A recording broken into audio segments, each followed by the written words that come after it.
আমি ব্যক্তিগতভাবে স্যার কি করলাম জানি না। আমি ব্যক্তিগতভাবে স্যার টিচারদের স্যার আমি কথা বলতে পারি না, এমন আমার বাচ্চাকে আমি দেখতে পাই নাই স্যার। আমি এক প্রকার মানে লুকিয়ে আমি চলে গেছি, এরকম একটা পর্যায়ে গেছি স্যার। আমাদের এই এই যে অধপতন স্যার, বাহিনী হিসেবে যে পরিচয় দিব আমি পুলিশ, এই পরিচয় দিতে স্যার ভয় লাগে, লজ্জা লাগে স্যার। একটা বাহিনীর ফোর্স হয়ে যে আমি নিজে পরিচয় দিব, আমার নিজের লজ্জা লাগে। আমাদের আমি একটা ছোট উদাহরণ দিই স্যার, আমি আসার পর যতটুকু দেখছি, এই যে জাতীয় সংসদ নির্বাচন শেষ যে নির্বাচনটা হয়ে গেছে স্যার, এই নির্বাচনে একক একক যে নির্বাচনটা হয়ে গেছে, পুলিশ কি ব্যবহার করে যে নির্বাচনটা হয়ে গেছে, নির্বাচনে সারা বাংলাদেশে এককভাবে মামলা হচ্ছে স্যার। কিছু মামলা গায়েবী মামলা, যে মামলাগুলো ভিত্তি নাই, এই মামলাগুলো আমাদের কি দিয়ে করাইছে স্যার। সাধারণ জনগণ যারা আছে, বিএনপি যারা আছে, জামাত, যে কিছু জানেই না, তাদেরকে আমাদের গ্রেফতার করা লাগছে স্যার। জনগণের মধ্যে আমাদের যে শত্রুতা দৈরাত্ম সৃষ্টি হয়েছে স্যার, এই সাম্প্রতিক সময়ে একটা বিষয় থেকে আমি আমাদেরকে নির্দেশনা দিচ্ছে যে এলাকায় কোনো বিএনপি জামাত থাকতে পারবে না, এলাকায় কোনো অন্য হিন্দু ধর্মাবলম্বী কোনো কোনো কিছু থাকতে পারবে না। আমার এসপি স্যারকে তো আর মানুষ জানে না যে এটা আমার এসপি স্যারের কমান্ড ছিল, আমার ডিএজি স্যারের কমান্ড ছিল, এটা তো মানুষ জানে না। মানুষ জানে যে এটা আমি একজন সাব ইন্সপেক্টর, আমি এটা করছি। সন্তোষ নামে একজন সাব ইন্সপেক্টরকে মেরে ঝুলাই রাখছিল কি সাম্প্রতিক সময় যখন প্রথম আন্দোলন শুরু হলো স্যার, সেই আন্দোলনে একটা গাড়ি ভাঙচুর হয়, সেটা সরকারবাদী একটা মামলা হয়। সেই মামলার আইন ছিল হচ্ছে যাকে স্যার এটা লাইনের উপরে অনেক প্যাথেটিক একটা ঘটনা স্যার, আপনারা যে দেখছেন হয়তো স্যার, এখানে আপনাদের বিষয়টাও স্যার এখানে আসছে, আমরা সবাই এটা জানছি। তো এইরকম স্যার অনেক বিষয় আছে স্যার, আমরা কথা বলার কোনো সুযোগ থাকে না। আমরা চাই স্যার এই বাহিনীটাকে স্যার, এই যে রাজনীতিকরণ, এই রাজনীতিকরণ থেকে আমাদের দাবি দেওয়ার প্রধান যে বিষয়টা, সেটা হচ্ছে আমরা এই রাজনীতিকরণের মধ্যে স্যার থাকতে চাই না। আমাদের স্যার এখানে কর্মবিরতি চলমান আছে স্যার, আমরা কর্মবিরতি নিয়েছি সারা বাংলাদেশে একই অবস্থা স্যার। এখানেও স্যার আমরা যখন প্রথম এখানে আসছি, আমাদের ম্যাক্সিমাম সবাই স্যার সিভিল ছিল, ম্যাক্সিমাম সবাই সিভিল ছিলাম, জানি না আমরা অফিসার ইনচার্জ, আমাদের অফিসার আমাদেরকে সবাইকে মানে যেভাবে হোক না কেন, ফোর্সফুলি হোক যেভাবে হোক আমাদের পোশাক বাধ্য করছে। আমি স্যার পোশাক করি, তার মানে স্যার এরা যে আমি চাকরি করবো না। আমি একটা এডুকেটেড পার্সন স্যার, আমি ফিজিক্সে মাস্টার্স করছি ঢাকা কলেজ থেকে। আমিও স্যার এই যে ছাত্র আন্দোলন করছি, আমি পক্ষে। বাট এই পুলিশের সাথে সে প্রত্যেকটা হত্যাকাণ্ডের স্যার বিচার হোক, ছাত্র 200, 300, 400, 500 যা মারা গেছে এটা বিচার হোক স্যার। আমরা চাই আমাদের যে সকল সিনিয়ররা স্যার কমান্ড করছে, যারা এগুলা করছে, তারা পার পেয়ে গেল। কেন তারা কিভাবে স্যার পার পেল? আমার এই প্রশ্নটা স্যার আমার থেকে যায়। কেন যারা অন্যায় করলো, যারা আমাদেরকে মানুষের কাছে শত্রু হিসেবে দাঁড় করাই দিল, তারা কেন স্যার পালিয়ে গেল? তাদেরকে কেন কেউ আটকালো না স্যার? আমরা যারা এই ফিল্ড পর্যায়ে থেকে গেছি, প্রত্যেকটা মানুষের সাথে মিশে গেছি, আমরাই স্যার বিপদগ্রস্ত, আমরা বিপদগ্রস্ত। কিন্তু স্যার দেখেন বাংলাদেশে এখন পর্যন্ত কতজন পুলিশ মারা গেছে, এই মারার সংখ্যাটা কতজন মারা গেছে, এই সংখ্যাটা আমরা এক্স্যাক্টলি জানি না স্যার। একটা বাহিনী হিসেবে আমরা পরিচয় দিচ্ছি, বাট আমি জানি না যে আমার ফোর্স, আমার অফিসার রাস্তায় পড়ে আছে, কুকুরে লাশ খাচ্ছে স্যার। এই কথা দেখার মতো, বলার মতো কেউ নাই। আমরা আসছি স্যার যে আমরা একটা কার্যক্রম শুরু করবো, আপনারা এটা করেন ওইটা করেন, এটা না স্যার। আগে বুঝতে হবে স্যার আমাদের জায়গাটা কোন জায়গায় স্যার, আমাদের চাহিদাটা কোন জায়গায় স্যার, এটা উপলব্ধি করতে হবে স্যার। আপনারা আসছেন স্যার, আপনারা এই ক্লান্তি লগ্নে স্যার বাংলাদেশ সেনাবাহিনী আপনারা বাংলাদেশের সাথে ওতপ্রোতভাবে জড়িয়ে আছেন স্যার। আমরা চেষ্টা করি স্যার।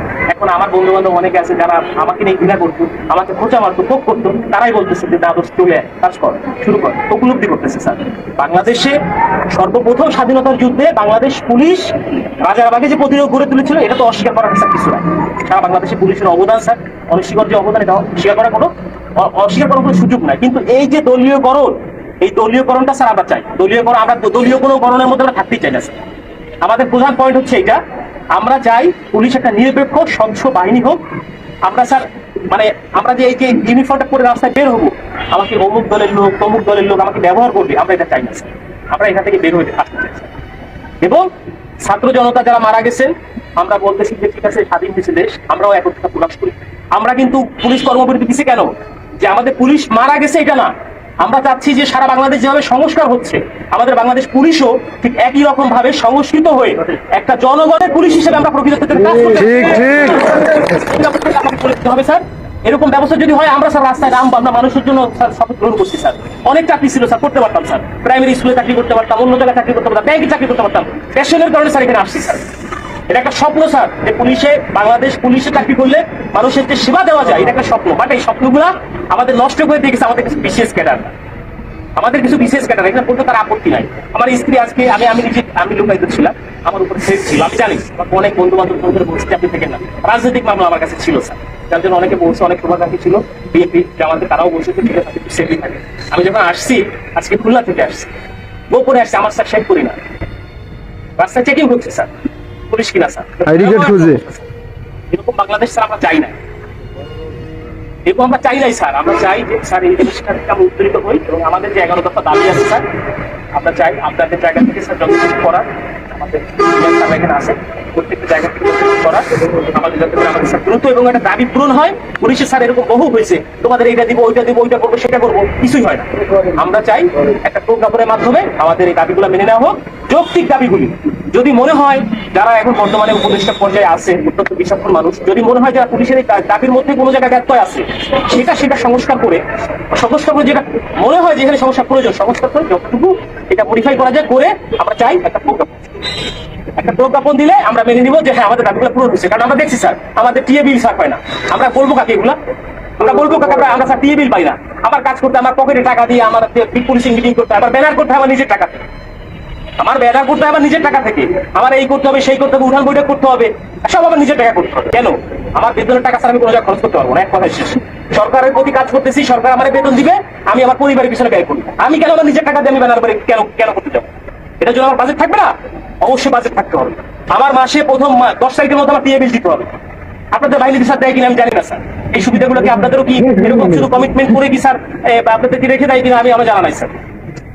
যথেষ্ট মানে অনারের সাথে বললাম স্যার কিছু মনে করা যাবে না, অনেক কষ্ট স্যার আমাদের মনে, অনেক বড় কষ্ট স্যার। এখানে যারা আছে সবাই বলছে কথা বলতে হবে। এখানে স্যার আরো কষ্ট স্যার, এখানে আমরা কর্মবিরতি দিচ্ছি। আমার ভাই একজন কনস্টেবল স্যার কি ক্ষমতা থাকে, একজন সাব ইন্সপেক্টর কি ক্ষমতা থাকে স্যার?